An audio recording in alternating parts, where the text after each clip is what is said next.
Good morning. Welcome back to the cult. Today we're going to talk to BurnSwap. Good morning, Matt. How are you today, my friend? Feeling good, bro. Introduce yourself. Feeling good, man. We'll go from there. Yeah, for sure. Yeah, so I'm Matt. I am one of the co-founders of BurnSwap. It's the new upcoming DEX that makes any token on Ethereum and Binance Smart Chain deflationary. We did come out with, this is my team's second project. We did come out with a project called the Bandit Project in 2022.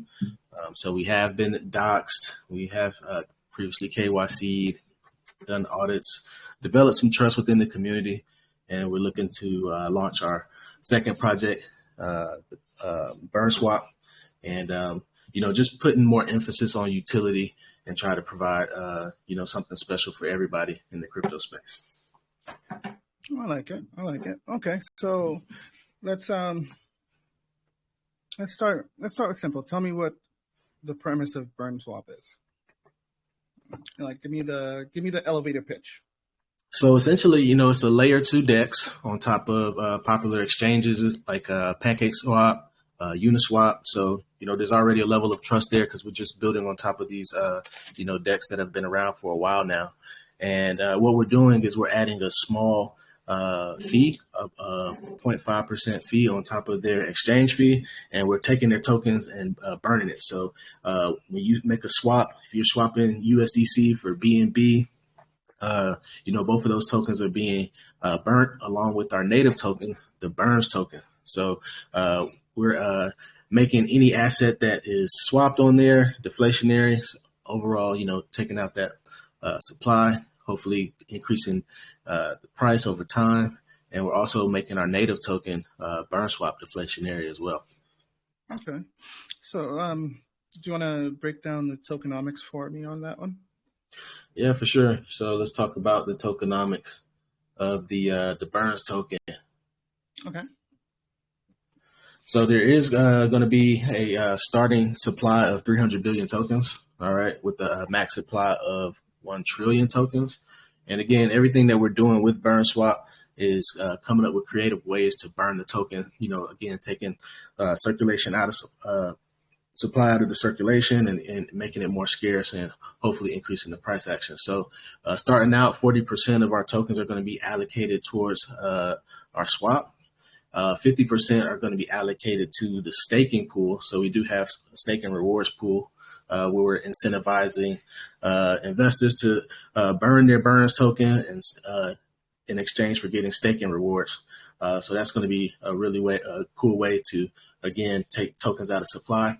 And then we're allocating 10% of the tokens for marketing and development. There is a small tax on the token. So it's a 0.25% tax. So something that you probably won't even really notice much, but that is also making the asset deflationary, burning tokens. So that that small tax is used to burn on every Burns trade. Okay, so go back for a second there. I think I spaced out there. So okay. The transaction fee is only 0.25% on all transactions, or correct on all transactions. So a lot of tokens have like a 10% tax and stuff like that. Right. This is just a 0.25% tax, but that tax goes completely to burning all the tokens. Yeah, there's no dev fee or anything like that in there? No, not on that one. Nope. Okay, cool. And okay, now, tell me about the bridge aspect of this. Yeah, so in our white paper, we make a analogy saying that our Burns token is like a DeFi Swiss Army knife, right? So another utility that the token has is the bridge function. So anytime somebody, I did mention that we are going to be a layer 2 on top of EVM compatible blockchain. So we're going to start off with Ethereum and Binance Smart Chain. So we'll have liquidity on both of these chains in the Burns token, and we'll use that Burns token for people to easily get in and out of different exchanges. Do you think you can expand on the I don't think. Um, I think you're burying the news a little bit in there. Can you hold on? Let me try to remember. I'm trying to figure out how to word this properly.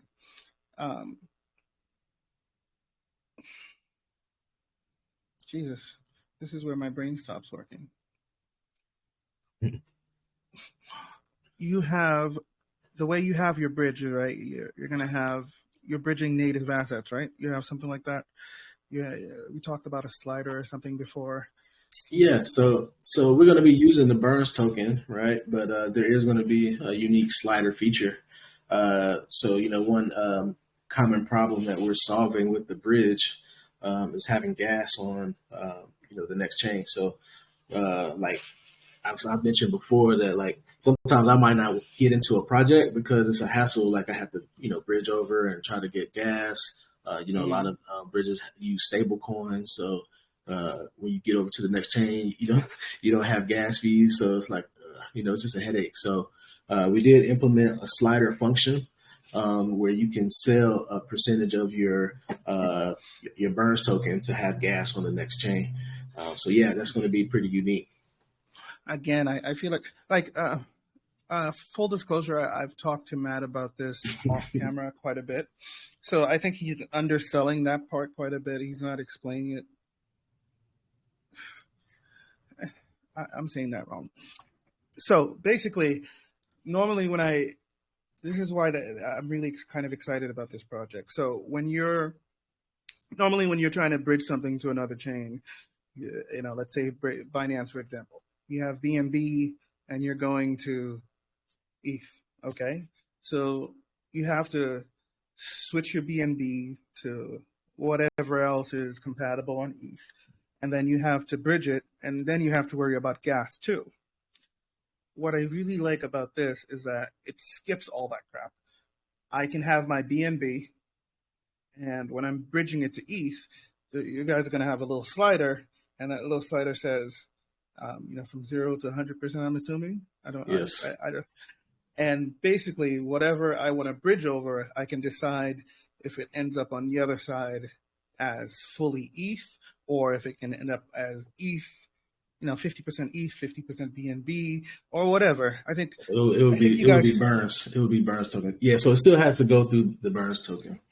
Yeah, but you're saving quite a bit of space there, quite a bit of clicking for me there. And anybody that's been watching me for a while knows the less clicking is better. I don't like clicking. Yeah, so that one really resonates with you. I know. So you say I might be underselling a little bit, but you like, man, this is what I really like about the. So maybe I just can't sell it as good as you, sir. It's not that. I think you're understating it because I used to have this teacher, and he was a photography teacher, and whenever he would critique a photo, he would look at it and he'd go, "Where's the surprise?" And that's kind of like that. With I think that is a surprise in this step. Yeah, with the bridge feature, it's just like everybody's always looking for a good bridge, right?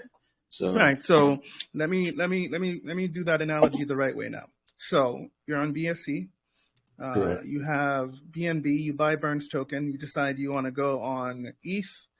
You can decide whether to allocate 100% of the Burns token to come out on the other side as ETH, or it comes out as half and half Burns and ETH, right? And then vice versa. If you have ETH, you buy the Burns token and you bridge it over, and the Burns, you can decide whether on the other side you get,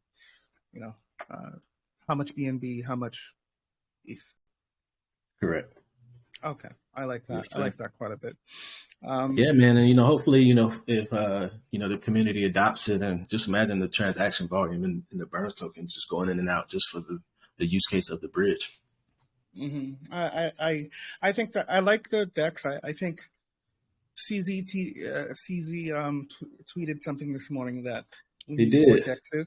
Yeah, I saw that. He tweeted something this morning that we need more DEXs, and I felt like Deion Sanders when I wrote that. When I read that. some people in the industry will be like, in this sector will be like, another DEX. But Yeah. but I really don't think there's anything that competes with Uniswap and PancakeSwap. All the other people are just kind of pretending to me. And I think CZ sees it that way too. The only two he mentioned were Uniswap and PancakeSwap. Those are the two. And yeah, it would be great to have another blue chip. I think you guys could head there, and it seems like you want to. Yeah, it has that potential because, like, it even the protocol, the project supports those tokens as well, those blue chips. So now, maybe you can explain what a layer 2 is for me, in like a simplest way as you can, because I understand it a little bit, but I don't think it's one of those other things that I think you're glossing over. Yeah, so I guess you kind of mentioned it. Like you said, there's a lot of exchanges out there, right? And everybody kind of like plugs into like a API or something with PancakeSwap. So like you might go on, for instance, I don't know, we could take the Bandit project, for instance, right? The Bandit project has a swap that's here on the project that we call the black market, right? Where you can just simply take your BNB and go into our Bandit token. So we supply liquidity to PancakeSwap, for people to be able to make these trades. But instead of sending people to PancakeSwap, we have this simple DEX here on our DApp for the Bandit project, right? So with what we're doing with this option, this layer 2 option, with BurnSwap, is we're just opening it up to every token and coin that's available on PancakeSwap or Uniswap, right? So we're already using or accessing, we're tapping into their liquidity pools that they already have, and we're just offering, and what we're proposing is just adding a small layer on top of it of our own tax. So PancakeSwap, Uniswap, they have their own fees, right? They're very minuscule. People, really don't even notice them. And what we're doing is we're adding a small fee on top of that. And, by coming on and using our swap, people can feel good about burning their tokens. Like, for instance, like the Luna community, right? Always trying to make Luna more deflationary, right? And there's a strong community behind that. So imagine if a strong community like Luna came and we're swapping their Luna tokens on BurnSwap and taking them out of supply, right? So that's what our small fee goes towards doing. So that is what encourages people. And I was talking to another YouTuber as well. He was asking me some questions about it. And I was just telling him, even if people don't really like the burn fee, we do have a toggle button where you can turn it on and off. And, we don't make any fees on that, but it's just about acquiring the user. And maybe they're like yourself. Maybe they like the bridge, right? Or maybe they like our staking function. So, or maybe they like our tools that we want to develop. So we really just want to create something that's for everybody in the crypto space. You got people who just want to swap and trade tokens, on different chains. Maybe you just want to bridge or you want to stake and earn some high yield. So I think this project has a little bit for everybody. Well said. Well said. Okay.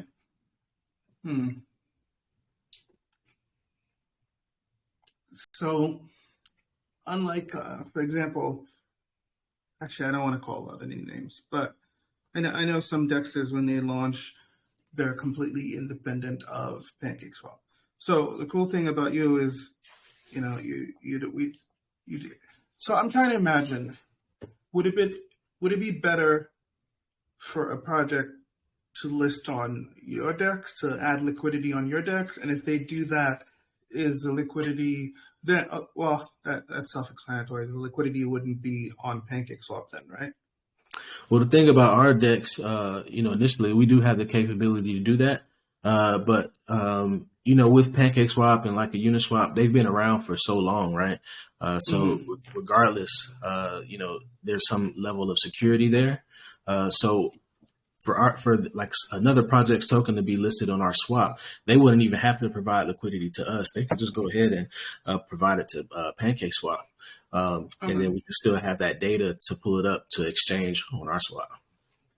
Okay, I like that. And you also mentioned something about, and as the I was going to say, as the community grows and the exchange grows as well, we have ability to add our own pools. Like, maybe we'll start with some coins like BNB, Ethereum, stuff like that.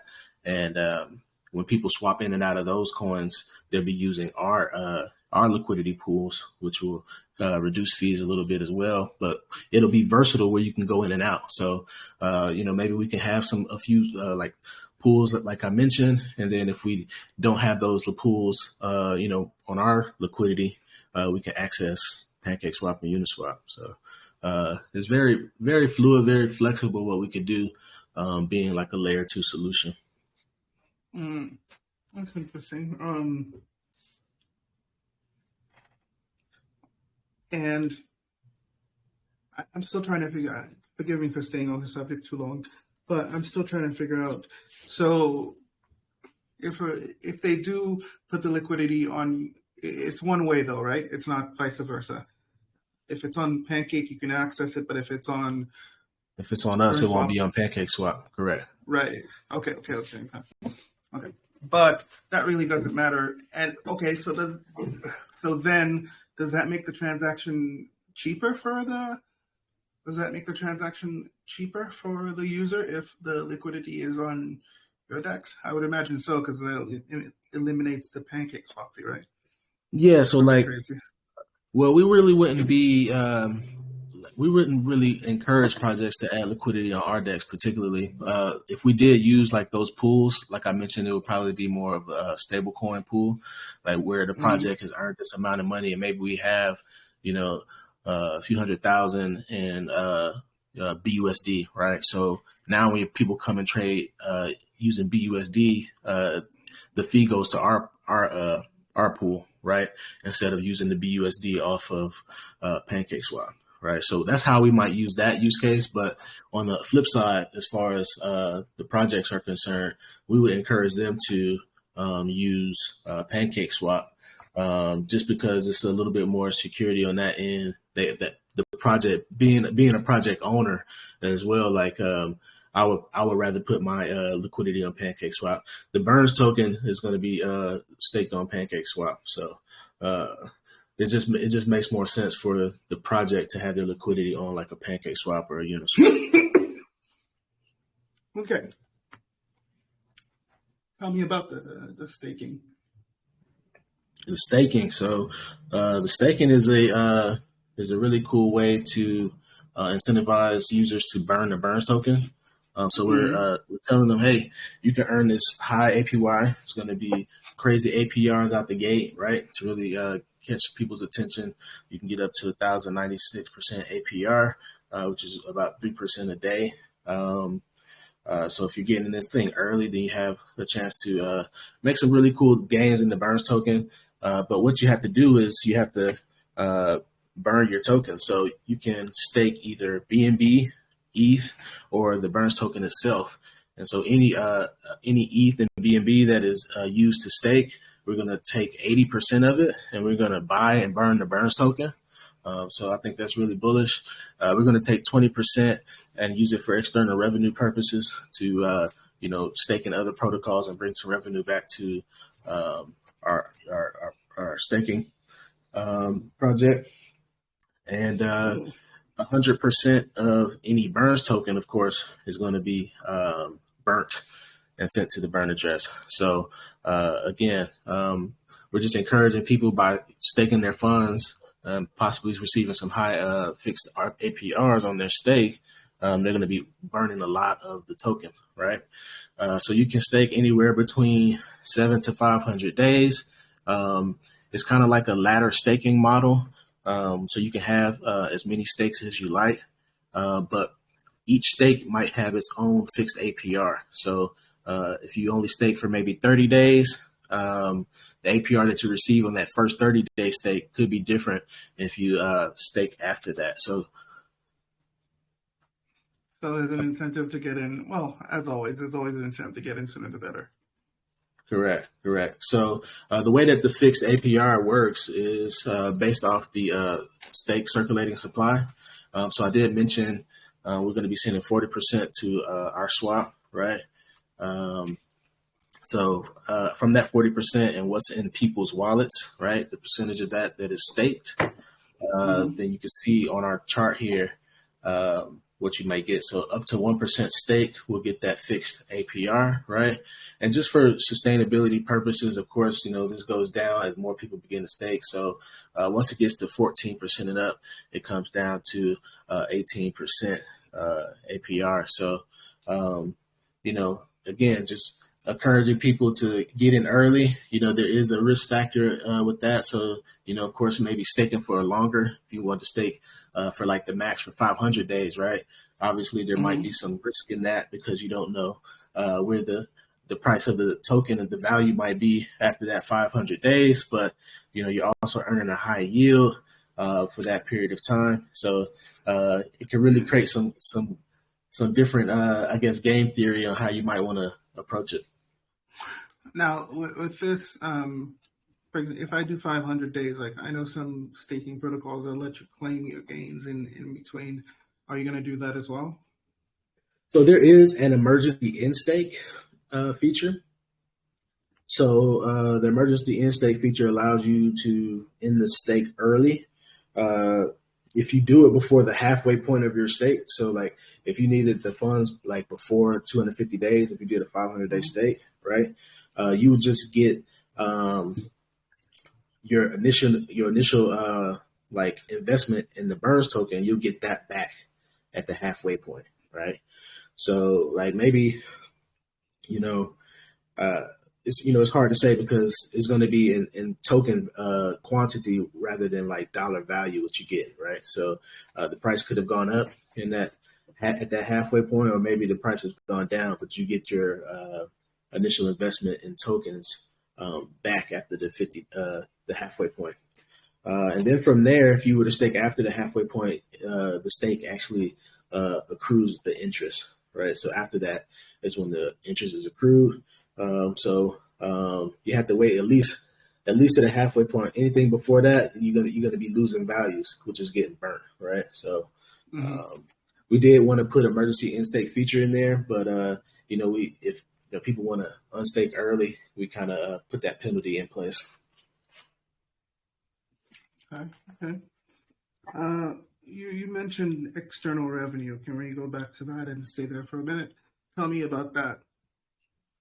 Yeah, so part of it is going to start off with our NFT seed round raise, which will be coming up on April the 10th. At the top of our website, we have a countdown timer to the NFT launch. 3 days, 13 hours, 20 minutes from now. And what we're doing, what we're asking for, we're spreading awareness to the community. People who are interested in being like a founding member of BurnSwap by helping us, pay for development, helping us, cover marketing costs, audits, KYCs, that type of deal. And in return, you get some pretty cool perks, right?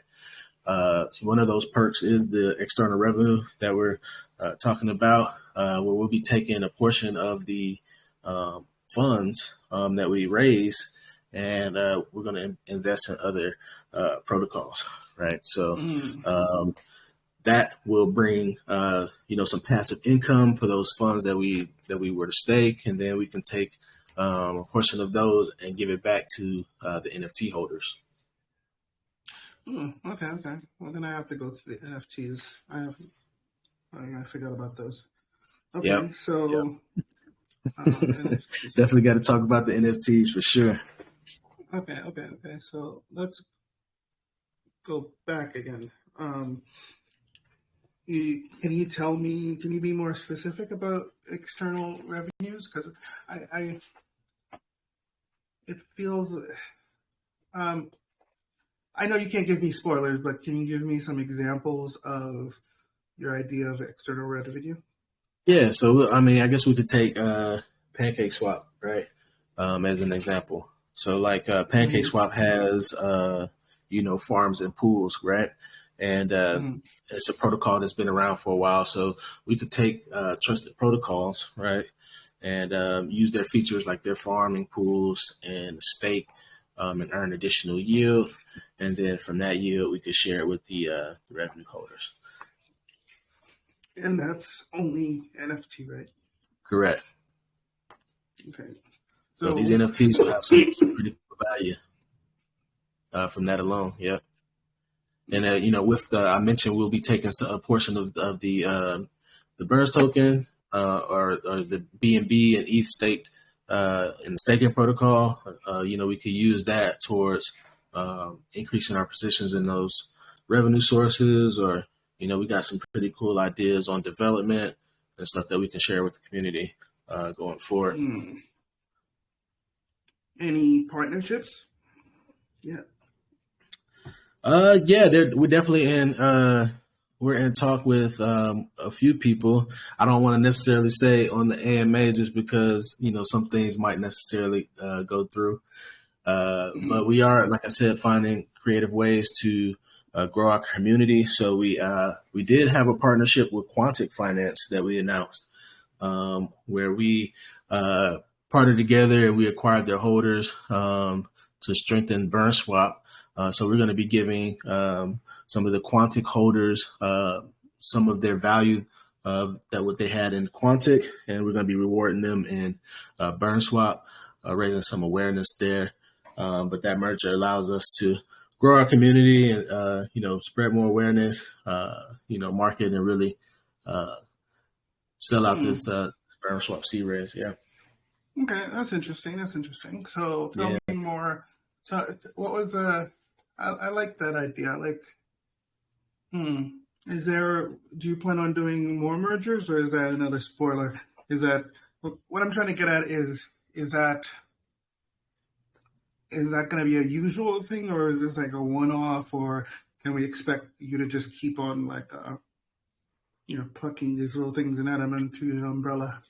Yeah, it's definitely something that has potential that we can continue to do to buy and burn the Burns token and make it more deflationary by merging communities, right? That gives us more visibility to different style of projects, and we're definitely open to it. We're talking with a few other projects that a lot of people I'm sure in this chat are familiar with. So I'm excited about possibly merging with those guys as well, but don't want to say too much before everything is finalized, right? Just in case. But yeah, it's something that we can definitely do and reach out to different tokens and things like that we could potentially make these partnerships with. I wanted more spoilers, but I guess that's fine. All right. Tell me questions that people always ask. Tell me about audits. Audits, yes. So I mentioned that security. Correct. So I mentioned before that we have had a project out before, and we're a team. It's myself, my partner Eric, and we have a developer that goes by Fear. So we've KYC with Assure DeFi before. So that adds a level of security. We did get audits for the Bandit project with Solidity Finance. So these are things that we've done before. And this is what the NFT seed round launch is all about, is kind of supporting, you become an early supporter of the project. And, we're taking some of those funds and paying for the audits and KYCs. These things can get expensive, especially when you have a, extensive project like we're looking to bring to the community, where it has so many different, capabilities with the swap and the bridge and staking. So, we want to use some of these funds from the seed round raise to be able to get those things. So, people feel more comfortable with the project, investing in the project. And as well, we have an added level of security knowing that, the code is functioning how it should be. Mm. Okay, let me go back again. I'm sorry, I my brain doesn't work linearly. I have to go back and forth. So when we were talking about you picking up, you absorbing Quantic, it made me think of MDB. Is that kind of the plan there? Yeah. We did, think of the idea. That's what gave us the idea, that was a possibility. And, it's different projects. Like, I'm an investor myself. I'm in a lot of different DeFi projects. So it's, projects out there that, we were aware of. Quantic was one of them. So we thought, hey, what if we could provide some value to their holders, because they had, I guess they had pulled their liquidity for a little while now, just thinking of when to launch maybe like a V2 or what might be best. Mm-hmm. So, their holders were on pause basically. And we just came to them with a solution saying, hey, let us take on the holders. We'll give them some, value going forward in our BurnSwap project. So, that made sense for the team, and we were able to spread some more awareness. So we were able to get some more members of our community and grow our community that way. So pretty cool, man. Pretty cool way to spread awareness for the community, but also provide value to BurnSwap. I really like that. I really do. But I think, and this is just me, right? But it's probably not even relevant, but are you afraid that the Quantic people are going to be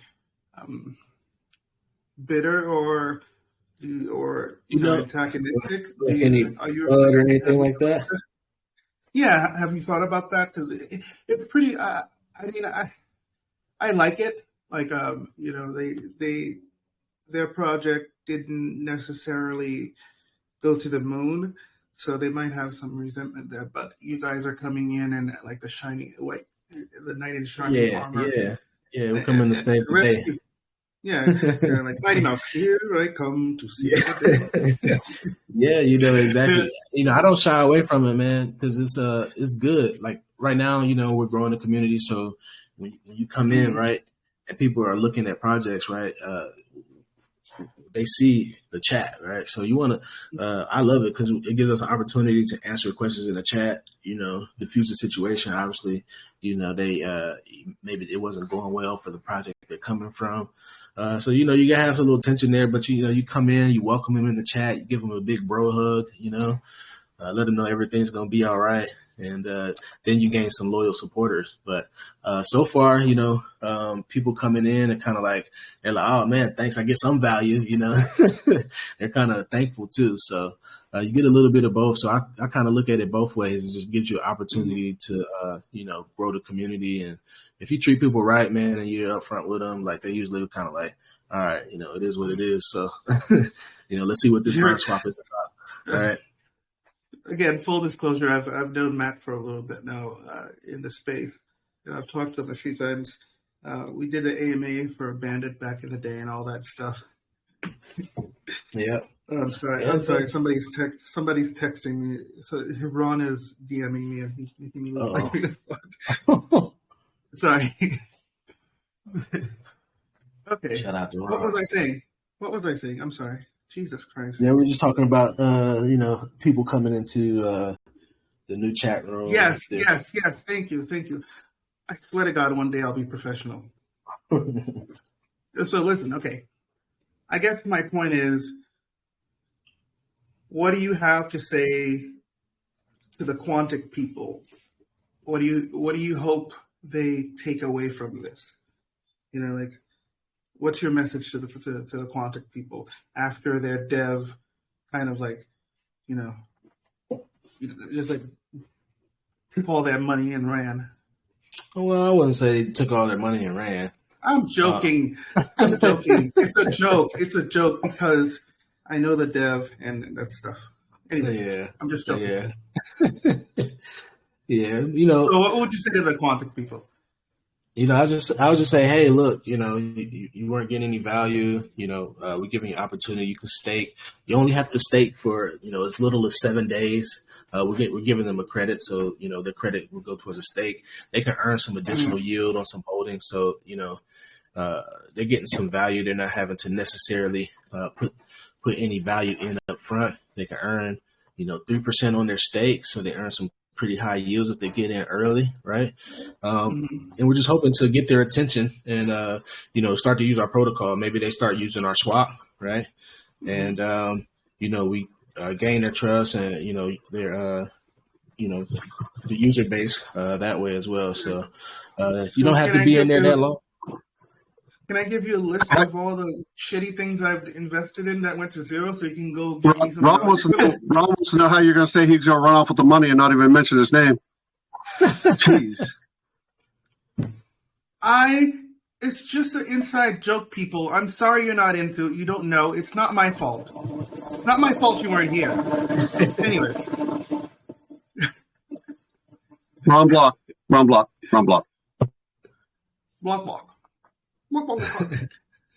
Okay, you guys are killing me. You're making me lose my train of thought. It takes forever for me to rewind the thing there to keep going. Okay. Yes, so I like that. Good answer. So your plan is to keep on absorbing these things while you're building. I like that. That's a good way to. And hopefully soon I could share some more light. We'll definitely post the announcement here, as well as the BurnSwap chat if a few more of these go through. Again, I know Quantic wasn't a rug. I know it wasn't a rug. But I know there's another project. I can't remember the name of it, but they had like a rug rescue fund. And I thought that was hilarious. I think I did see something like that. It was like a rug rescue fund, right? Yeah. So is that kind of like what you're gonna go do? Is like no, not at all. Damn it! I had like a whole list for you. No, what we're doing is simple. What we're doing is simple. We're just saying, hey, the project that you're in, isn't doing so hot. We have a new project. We're going to give you some value of your holdings in this other project, so you can stake it in our project and earn some more value on that and get some return on your investment. And, that's what it's all about. Just giving those people, return on their investment, introducing them something new, and then just spreading more awareness and increasing our user base. That's all it is. Oh, you just made me sad. That makes me realize that my baby drip bag is still going to be worthless. Yeah, drip is a big community too. I don't know. No. You remember baby? I'm sorry, I'm picking on. Baby drip. Yeah, not drip. Baby drip. Baby drip. Yeah, I do remember that one. Do they still have some liquidity? I have no idea. I gave up on my money a long time ago. I mean, but yeah, that's what the opportunity. Maybe there's opportunity for that. Wherever I was exit liquidity before on that project, you're welcome. Yeah, enjoy my money. Well, yeah, maybe we can reach out to baby drip for you. See if there's anything there and give you some value for those baby drip tokens. We have that capability. Yeah. I'm just messing. You're not gonna come in and chat with any FUD for the baby drip tokens, are you? I'm still bitter about that. I'm still bitter. I'm so fucking bitter. I can feel it. I'm so bitter. I'm still so bitter. Anyways, let me calm down. We should hit on that. Should we talk about the NFTs? Tell me about the NFTs, sir. Awesome. So we actually have a really cool partnership with these guys that you had an AMA with recently. It was just what? Yesterday, right? Jumpstart. And yes. Yeah. So they have this this really cool guy that I know. He introduced us to Sidekick, right? And we were coming to them just to look for ways to spread awareness. We knew that we had come to a point where we want to start letting people know what we are developing, and we wanted to come and see what type of partnerships we could make and see how we can spread the word. So this guy hooked us up with Sidekick, and we set up a meeting with the team, and we talked to them a little bit, and they gave us this cool idea. We weren't even expecting it, but they gave us this cool idea where we could raise capital for our seed round using NFTs. And for people doing that, they can get some cool perks, right? So again, this was a little unexpected for us, but man, it opened our eyes so much. I love Sidekick's platform. It's kind of like a Kickstarter for crypto, right? So we're using NFTs, right? So it goes live in 3 days. The campaign is going to go for about 2 weeks. We have a very small soft cap, I think, that we'll hit. That if we hit this at the bare minimum, we could at least cover some of those things we talked about, some development and audits and KYCs, right? But we have a small collection of 1,000 of these NFTs. I'll play this cool little video here. We have like 1,000 of these NFTs that we're going to be selling for 100 BUSD each. So we have a soft cap. If for whatever reason we don't hit this soft cap, right, the wallets will be refunded. But we're looking to raise up to $100,000. So 100 or 1,000 NFTs at $100 each. If we sell out the collection, will be $100,000. And as I mentioned, that really helps us create a lot more awareness for a public pre-sale that will launch before the token and the project goes live, and then also add a lot of that to external revenue sources to pay NFT holders. So based on my talk with Felly and Cause yesterday, there is no rarities or anything like that. Each NFT will be the same, right? All the photos will be the same too, right? There's not going to be any differences in photos. Correct. Okay. And forgive me, you probably said it, but my brain didn't catch it. So 1,000 holders of this NFT, right? 2 questions. 1,000 NFTs, yeah. If the 1,000 isn't sold out, what are you going to do with the rest? And what is the percentage again that you're going to give to the NFT holders as passive income? Okay, so let's talk about the perks, right? So just to kind of better understand like what you would actually be getting, what comes with this NFT. So that way, I think that preface will help explain some of the other questions, right? So by buying an NFT, you're getting a few pretty cool perks. We think like the value gives you some few options. It's flexible, and it gives you some values to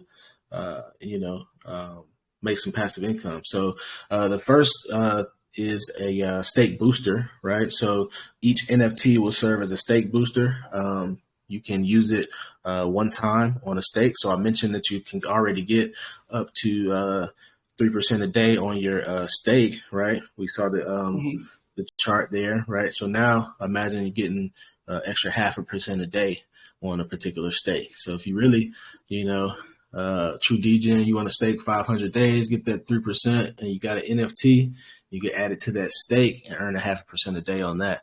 So that's really unique. That's a one-time feature. So by staking, using your stake towards using your NFT towards a stake, you'll be burning it, giving up ownership of that NFT, right? So that's one way that you could use it. Another way that you could use it is just by simply holding it, right? We talked about we'll be investing some of the capital and putting it back into external revenue sources and giving that back to the NFT holders, so you can have that revenue share there. You're also going to get a 5% bonus on the Burns tokens that you purchase in the public presale. So per NFT, you're going to get an extra 5% bonus for all the tokens that you, the presale tokens that you purchase. And we're also going to be giving people away. We're going to give them a ticket that they can redeem for a free BurnSwap T-shirt. So giving people a little bit of merch, a tangible product they can touch and feel and wear and support the project that way as well. So those are the benefits of the of the NFTs, right? So with that out the way, you did have a couple other questions. What were they again? But I forgot. Okay, let's go back. So yes, the question was the 1,000 limit. If you don't sell out, what are you going to do with Yes. the Okay. So we mentioned that the campaign is going to last for a couple of weeks. So it'll go live on the 10th. It'll run. We'll create awareness and encourage everybody to mint their NFTs. Hopefully it goes by fast, but the campaign will end on the 24th. If we don't sell out, the NFTs are still available, right? So even though the campaign has ended, the NFTs can still be purchased. And I didn't mention that, your purchase was really cool with Sidekick is as soon as you purchase it, it's available on OpenSea. So you can also sell it, right? So if they do sell out and, people are wanting these NFTs to get, a bonus on the public pre-sale, then you can maybe, flip one of these things. You buy it for 100, maybe the floor price increases, maybe it gets to 200. I don't know. This is, but so the NFTs are going to live on ETH or BSC? We're gonna make them to where they'll be cross chain. Okay, but correct me if I'm wrong. I don't think OpenSea is on BSC, is it? Is it? Yeah, they actually do. They are. Yep. Oh, I didn't know that. I thought they were just ETH. It'll have cross chain capabilities in the way that you'll be able to stake it for your burn stake. Right, because I mentioned you can stake an ETH, right, or BNB. So you can the NFT can be applied that way where it's on either chain. But as far as this NFT, we're going to be raising it in BUSD, right? So OpenSea does support the Binance Smart Chain in the way that we'll be able to list it online. Yeah. Very nice. Okay, I like that. Is there a limit per wallet? Are they stackable? It's not. We left it open, right? So you can purchase as many NFTs as you like. Okay, but is the bonus stackable? Yes, like the 5%. Yeah, exactly. What's the word again? Multiplicative. So like if you have 5 NFTs, you get a 25% bonus on your public pre-sale tokens that you purchase. Very nice. Okay, I like it. Yeah. So if somebody's going in hard on the public pre-sale, want to get a lot of tokens, you might want to scoop up a lot of these NFTs as well. Yeah. Let's go back to the T-shirt real quick. It's silly, but how is the logistics of that going to work? You're going to have a website set up for people to... Yeah. So there's a pretty cool, it's like a redeemable ticket. You do have to put in like your email address when you are looking to buy NFT. Some people, I think most people will be okay with it. At the very least, if somebody doesn't want to, they don't have to put in a valid email address. But we'll send them this ticket that they'll be able to redeem. You can see this is what the ticket will look like, and then we'll set up a store, online store where we'll be able to send out T-shirts and maybe introduce another revenue stream for the project where we have a online merch shop with different DeFi T-shirts. Yeah, so that'd be pretty cool, right? Yeah, I think that's pretty cool. I want one. Yeah, just adds another. When I have less man boobies. Yeah, I mean, you could throw in imagine you had the BurnSwap T-shirt, on the AMA. I like it. Yeah. Well, you messed up. You should have sent me one. As soon as I get them, I'll send you one. All right, I like that. There was so. Is there any other benefits to the partnership with Jumpstart? That's really it. They gave us this platform that's, pretty much like it's almost just like a copy paste type deal. We come in and we can make this campaign. We can explain our story. They gave us these, services with their smart contracts. So, that's, I would say most of the extent, them just having, a service set up where we can reach out to different people and be able to, offer this opportunity to our community. Yeah, it's a pretty cool partnership, I would say. Yeah. Mm. Well, I think you've explained things fairly well.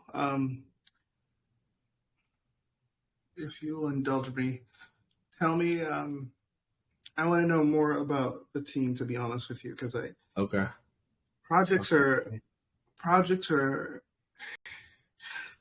almost it's not almost projects are a dime a dozen. I Yeah, there's new projects coming out every day, right? Right. So I care more about them things that other people probably won't care about. So indulge me if you don't mind me asking some personal questions. Tell me about the team, my friend. Tell me your motivations. I know that you. Well, let's start with something simple. Tell me about you and your partner and how large your team is. Yeah, for sure. So we're a small team, but a team that works really well together. Like you mentioned, it's myself and my one of my good friends, Eric. Eric is together. We're the co-owners of BurnSwap. So we know each other in real life. I mentioned before, Eric used to be a gym owner. I used to power lift out of his gym here in Atlanta. So that's how we met. But we actually we kind of rekindled our friendship through crypto, being in like the drip chat. To be honest, I saw him in drip. I was like, "What are you doing in drip, bro?" He's like, "Oh, you're in here." So it was like that was kind of cool because it's rare that you meet people in real life that are in these DeFi projects that we're in, right? It's cool because Telegram, like you could be talking to somebody on the other side of the world, but when you walk out the door, it's like nobody knows what we're into, right? So it was really cool to kind of have that relationship with Eric and something that we both were like really interested into, like both, very excited about the space. And we both shared the same like sentiment of wanting to create our own projects. So that's kind of how we started. We started with the Bandit project, which is a really cool ROI project here on the Binance Smart Chain. This is kind of what it looks like. We released it. At the time we released it at a tough time. These are some of my NFTs that I have. I got a bunch. We'll be giving a few of these away, right? But we launched at a tougher time in the market last year. So I think it never really got a chance to really reach its full potential. But I know it's already hit the bottom and it's coming back up right now.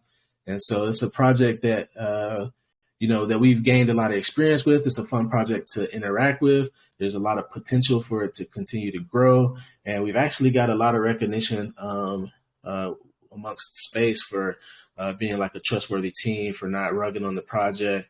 And we developed some trust and experience that way. So tell me about your workflow. Tell me, I'm more like I'm super interested in the things going on underneath as opposed to whatever projects promise. I want to know. Tell me what your workflow is like. Tell me what a workflow is. Tell me what you mean more by workflow. Like how do you and Eric coordinate things? How do you like imagine this is I keep harping on this every day, but imagine you started a company, you go to work Monday through Friday, you're in the office, blah blah blah. How do you replicate that so that you guys can meet deadlines, have structure? What do you have in place for that?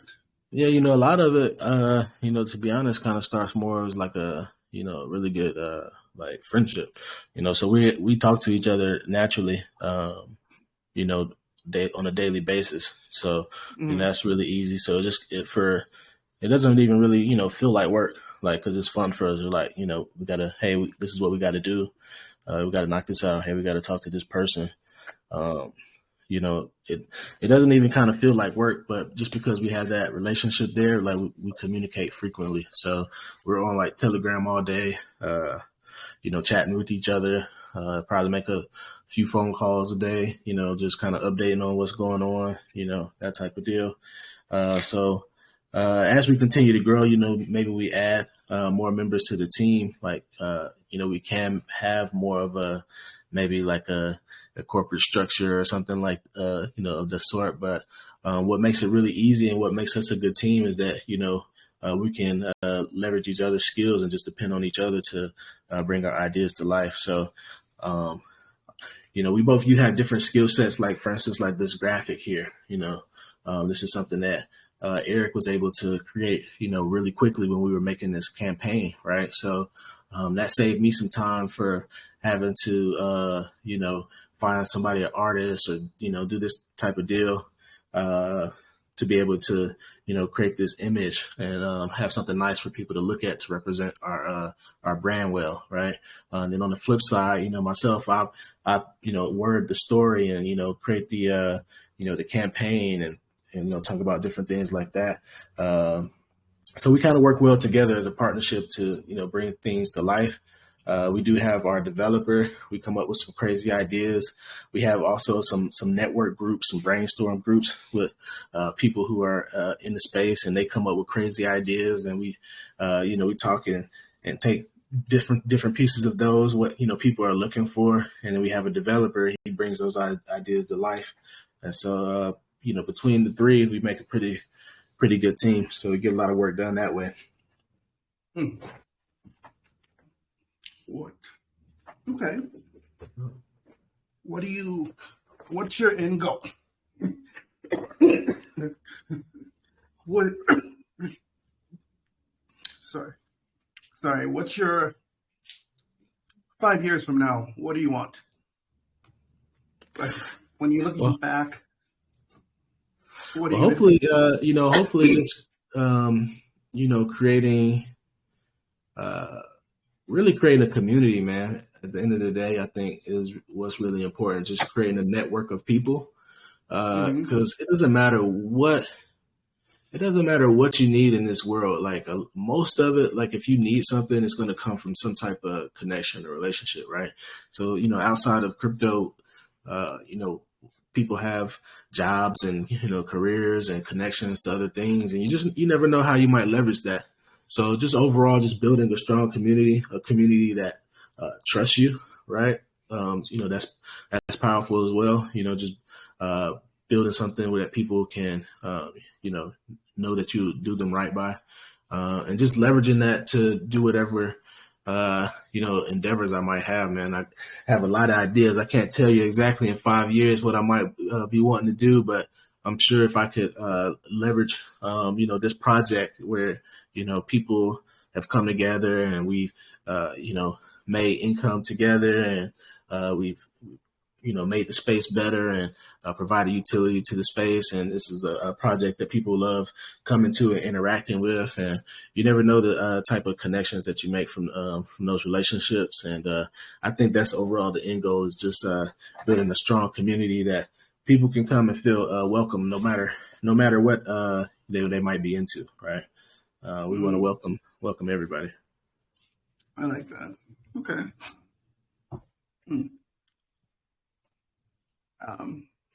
What do you? Let's change the subject a little bit. I'll probably come back to this again because you've met me. Let's talk about the problems with regulation right now. Yes. How do you feel about that? What do you think is gonna? Do you have a tip for that prediction for me? It's what are you doing about it? Are you worried about it? Something that I definitely am aware of, but I try not to worry about it. Right now, quite honestly, we're a project that's just getting started, so we're not bringing any attention. I think we're far away from somebody at least worrying about me on their radar, right? But at the same time, I'm aware of what's going on. I'm aware of what's going on. I don't necessarily like it because I think there's deception, with that, right? But at the same time, you can't really let it discourage you from coming up with ideas and putting it out there and getting it out there, because again, if you have that community that backs it, right, you can kind of push back sometimes against some of these things, and hopefully things change, and we get some things to sway our favor, right? Stuff like the litigation with XRP and stuff like that. I hope you never know what might happen in the future. So we just hope that we could develop something. If it comes down to that, it's like, man, to get on that radar, bro, we would have to have done something, pretty special. So, it's kind of like one of those things where, like, I won't worry about it now, but we'll cross that road when we get there, So I got you. Yeah, I got you. You don't plan on getting anybody's attention that way. I get it. Yeah.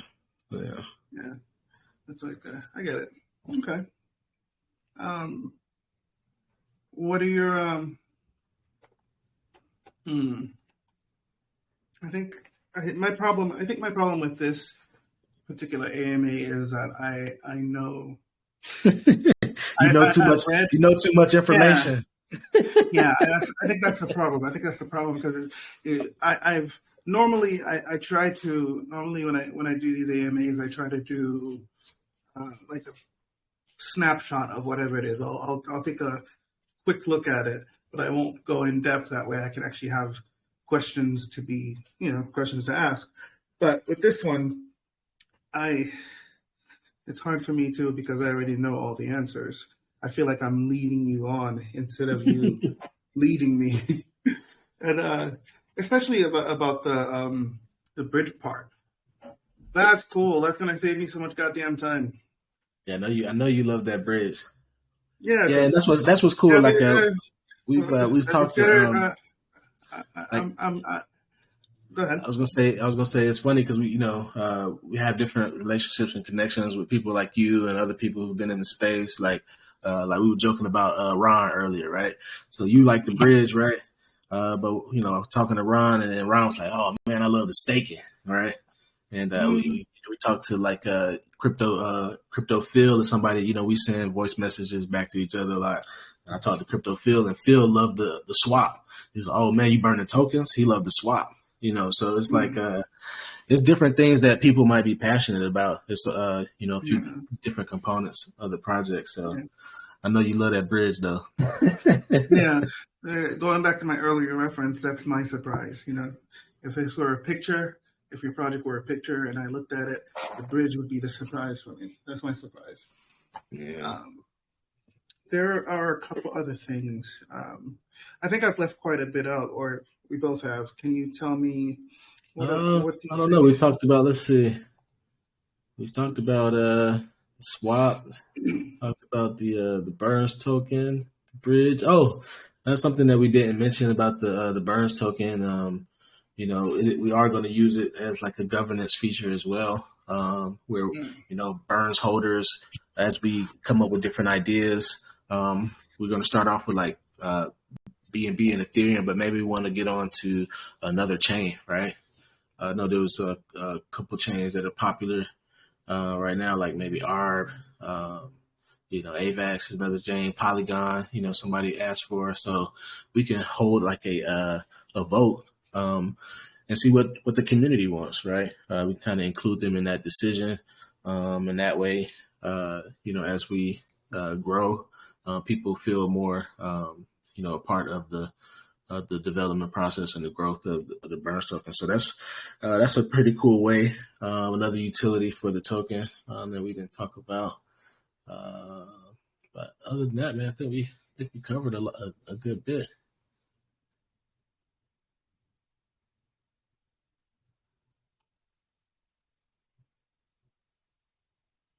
I don't know if I can hear you. You on mute, brother.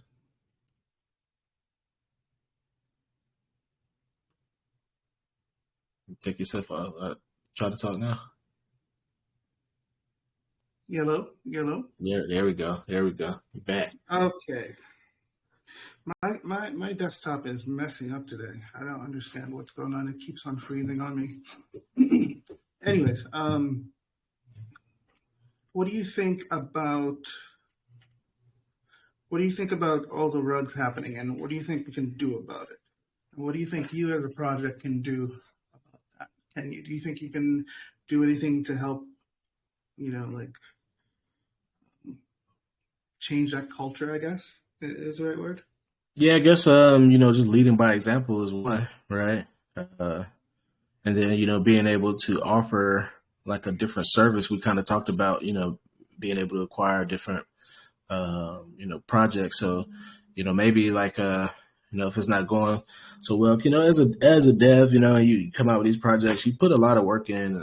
Oftentimes you might not really get compensated for it. So it's like you see that money there, and then you had that ill intention to maybe take it, right? So maybe just giving some like struggling projects an option, where they could give their people some type of value back in another protocol that may be doing a little bit better. So that's one way that we can, kind of help with that. Yeah, like especially shelter. I like that. Yeah. After we, maybe it's something that we do in the community, and people they say, "Hey, what about this project? what about baby drip?" You had to. Yeah, I'm still bitter about that. I'm still bitter. Like I'm almost as bitter about that as I am about Polygon. God, I hate Poly. No, you don't like Poly. A lot of people got love for Polygon, man. Not me. I'm gonna be broke before I invest in Poly. I'm gonna stay broke. Anyways, let's go back to something I should have asked earlier. How do you guys get paid? What are the dev fees? That's something that we didn't mention in the staking feature. So the staking does have a 5% claim or 5% deposit and claim fee. Mm-hmm. So if you were to stake like 100 Burns token, you would get 95, right, in your stake. Mm-hmm. And then of course you earn your yield at the end of the stake, whatever you get. There's a 5% exit. So the way that we have it is that the team will get the claim fee, right? So there's going to be like usually some type of sales pressure from people when they claim they're going to want to take some profit, right? So we'll take a small portion of that and swap it over into some stable coins, and that's how we'll pay the team. Okay, I like that. Anything else you think people should know about this project? Other than that, we'll open it to the floor after this. But anything else you think people should do? Well, I guess I'll say, before we open it up to like any questions or anything, a couple of things that we have that's active right now. We do have the Gleam contest here. We're giving away 1,000 drip tokens. So I know this chat CCD stands for a code called Drip. So I know there's some drip holders in here. So we're doing a cool giveaway. Last week we did BUSD. This one has almost doubled the amount of entries that we did in BUSD. So I think a lot of people are excited about maybe getting some free drip. So 5 lucky winners. We're gonna pick 5 random winners that'll get 200 drip each, and then all you have to do is a few cool things like join our Telegram, our Twitter, follow our Medium page, website, refer friends, that type of deal to get some free drip tokens. So this is a cool way our channels have been growing because of this. We also have a meme contest that's live. So we got a lot of funny memes coming in the BurnSwap chat. Yeah, I've seen a couple of them. Yeah, so it's a good time to just kind of come in, interact, ask questions, and leading up to the seed round raise that will be looking to help us launch this project. So yeah, I think that's it for what I want to cover for now. So we dropped this link in the chat. You guys feel free to raid the Gleam link so you can get into the competition. You want to make sure that the wallet address you put in is attached to the drip faucet, because we're going to be airdropping the faucet. All right, so I think that's it with that. Yeah, just hop in that and ask questions in the chat. Feel free to comment. We're active in there. So yeah. Let me unpause the room so that people can post their questions if they have any. Yeah. If you have any questions that you want to ask on VC, please feel free to Yeah, Hello, can you hello, hear me? hello. Can I go for my What's up? question, buddy? What's going on, Chase? How's it going? 12 p.m. Eastern, J.P. Morgan Chase and Company Alexa, traded at one. shut up. Say wrong chase. Okay, so Charlie, just have a few questions. I just want to know, can you provide an explanation for transaction fees included in the token for the BurnSwap? What was that? Did you catch that one, T? I think he asked you to elaborate on the transaction fees, but I think you covered that earlier. Yeah, I could talk about it just a little bit here. Is that what you were asking about, the transaction fees? Yeah, that's for the first part of my question. Okay. Yeah, so every swap is going to have a 0.5% burn fee. So we have it here in our white paper here. That burn fee, it goes on top of whatever Pancake Swap's fee is. That's something that we don't necessarily control. I was just checking it out because they did just launch a V3. So I think it's around like a 0.25 percent or something like that. So we add a 0.5% burn fee on all our swaps.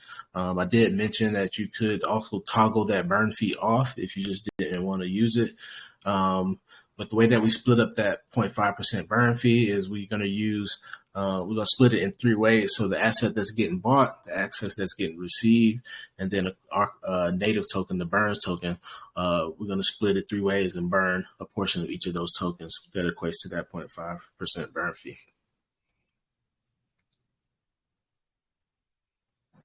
Okay, also, can you discuss any potential drawbacks or risks associated with these transaction fees and how they might be mitigated in the future to maintain the health of your ecosystem? I'm having a hard time understanding the questions.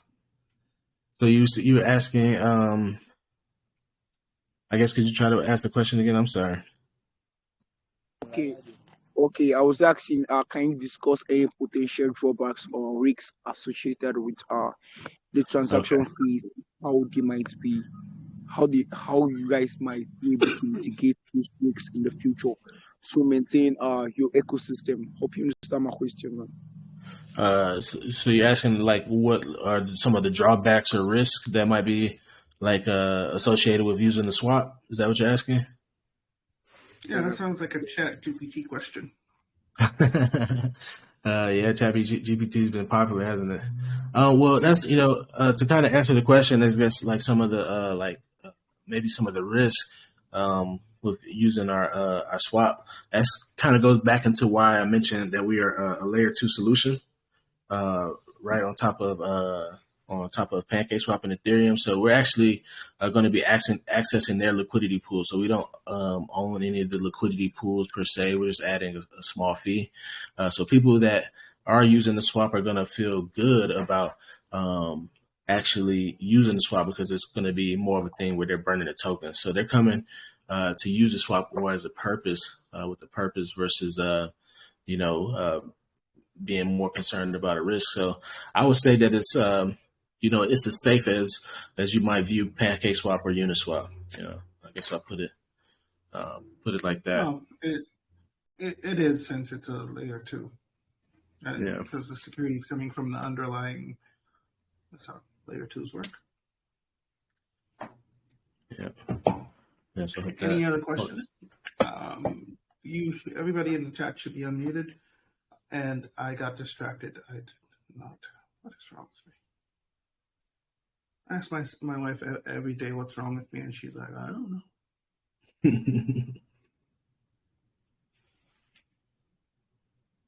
And let's turn the chat back on. Yeah, you got to let me know how you choose the winners too, because we're gonna give away some of those NFTs a little bit later as well. You got. Tell me. Oh, you're gonna give them NFT. You're giving away Yeah. Oh, the yeah. bandit Yeah, ones. yeah, The bandit yeah, ones. yeah, Okay, yeah. okay. Do you want to talk about that? Tell people what they'll be getting, because Yeah, so just for you guys that attended the AMA, want to show some love.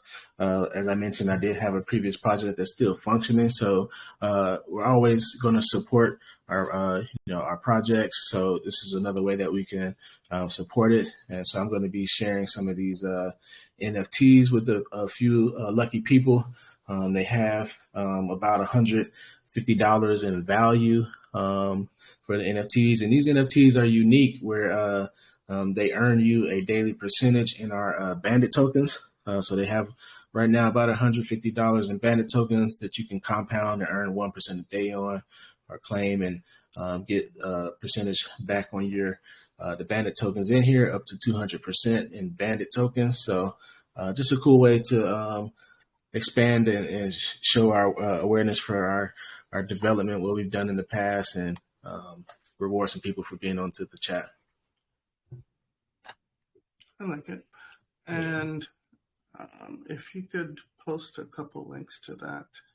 The way I think the way we decided to do it was the usual way I do it after the AMA is over. I will share the link to the video on Twitter, and let's say, what deadline do you want to use? Do you want to use the same as your Gleam thing? When is that? Or do you want to just leave?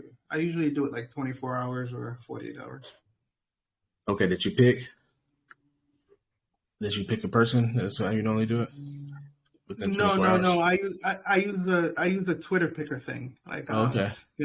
So they have to go, do some social media stuff. They have to go like, share, comment, blah blah blah. That's And cool. then- and then we'll just Twitter- share the addresses with me that they input, that you collect, and then we'll send them over the NFTs. Yeah. Yeah. I'll tag them on Twitter, and we can interact that way. Cool. Cool. It'll be, you said 5, right? Yep. Okay, so I'll do with the Twitter picker thing. The way it works is it'll randomly pick 5 people that have commented, like, retweeted, blah blah blah. Look like Dean has a question. He said unmute him. I did. Nobody's. Oh, there it is. He is muted. That's weird. Allow to speak. What's up, Dean? Somebody asked from the 3K that's available. How many are still out there? So we've minted 566 bandit NFTs. There's out of the 3,000. So there's a limited supply on the bandit NFTs.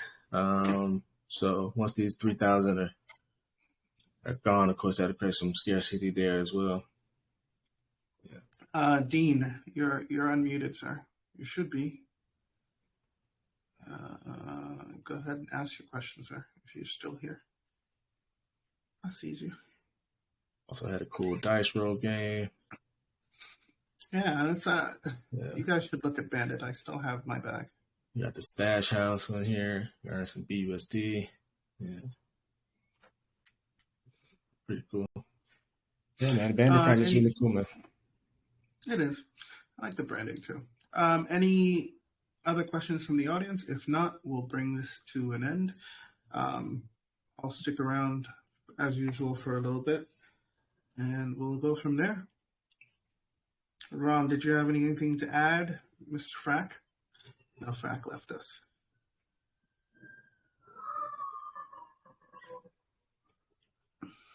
Are the police coming for you? Who's got the sirens? You got the sirens outside my window. I like it. I have a park next door, so there's always kids screaming in there. Okay. Well, thank you again for talking to me, Eric. Not Eric. Matt. Jesus. It's all good. I appreciate. Yeah, man, I really appreciate you taking time. I'm looking forward to using the bridge. I think that's cool. Anything you want to leave us with, sir? I think that's it, man. We're going to be launching this thing again, April the 10th, 7 a.m. Eastern. So it's going to be early Eastern time. We do have a countdown timer here, so you can come here. Once it goes to 0, you'll be able to mint on Sidekick's Jumpstart program. Yep. That's next So, Monday, right? Okay. Yep. So you can come and check out this website, BurnSwap.Finance, to be able to access the countdown timer and mint some NFTs. Okay. And when's so the NFTs are on the 10th? When's the target launch date again? So it's not a solid date yet, but we're shooting towards the end of April. So hopefully this seed round goes well. That'll kind of expedite things. The campaign ends again on the 24th. We're going to be looking to organize the public pre-sale, around that time as well, and then run it for a few days or a week or so, and launch shortly after that. So we're looking towards the end of April to fully launch the stake and the bridge and the swap and the project. I love it. Okay. I will hopefully see you again after. Perhaps we can talk again post-launch, maybe towards the end of the month. You can give us an update, see how it goes, and I can start using my damn bridge. For sure. Somebody asked what networks are available on BurnSwap. So we're going to start with ETH and BSC. It's going to be the same tax. See if BurnSwap has APR. Won't this make the chart fall? About the burn. What percentage says about the burns available on BurnSwap? What percentage if burn, if not the BurnSwap token itself? So we talked about some of these, but just to kind of reiterate. So the cool thing, the APR is high, but what we're doing is we're encouraging people just to be able to have an option to get the APR. They have to burn their tokens, so that's going to be bullish for price action, as well as more people are staking that 1,096% APR. It's not going to last forever, so that'll go down, making the project more stable as well. And there's going to be a 0.25% burns tax on every burns transaction, so that'll make it deflationary as well. So I think those answer those questions. Oh, I'm sorry. I have one last question. I always forget to ask this, but who's in control? Who does the buck stop with? Who controls the funds? Who's in control? Well, no. Well, I guess it's the we're co-owners, myself and Eric. We use a multi-sig wallet. Okay. So I guess the liquidity will be on there. It'll be on Pancake Swap. So we'll have access to that multi-sig wallet to interact with that type of liquidity. So it's a two-man thing. You both have to do it. I like that. Yeah. You both have to read consensus and all that good stuff. Okay. Well, I will see you next time, my friend. Thank you guys for joining us. Thanks for having me, brother. Have another awesome day in DeFi paradise.